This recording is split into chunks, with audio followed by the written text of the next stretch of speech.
sa inyong mga kasando. In this video, ako ay magiging si Luffy.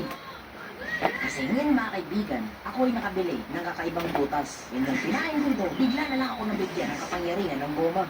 And saktong-sakto rin mga kaibigan kasi meron dumating ng mutant zombie sa village namin. Kaya ngayon, magagamit ko ang kapangyarihan ni Luffy para malabanan ko ang mutant na zombie. Pero bago muna ako maging si Luffy mga kaibigan, please, i-like nyo naman tong video to at mag-subscribe na rin kayo, ano? Maraming salamat! Alright! Yun o! So ngayon mga kaibigan, panibagong araw ulit dito sa ating lovely village, no? Hindi nyo yun, tol? Uy! Ano to? Bakit may chest dito, tol? Sino naglagay na ito? Dito, ano yung laman na ito? Oh!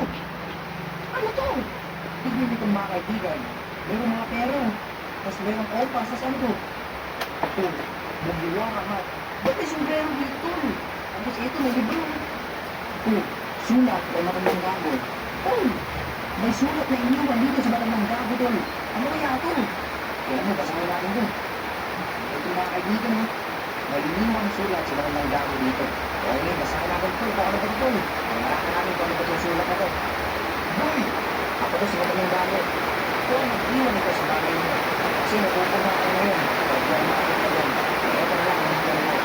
Ngayon ako, natin yung makayakang napitin na lang mga masasarap ng isda, gulay at ng prutas. May pera din sa chest. Bilang mo ng prutas. Ikaw na bahala kung anong prutas basta gamit sa mga pirata. Oh! So sa matandang gago nga talaga yung nag-iwan na ito dito. Tapos ngayon, papabilihin niya tayo ng prutas galing sa mga pirata. Bakit tol? May nagtitinda naman dyan ng prutas sa palengke. Bakit di na lang dyan? Tapos talaga ang tama na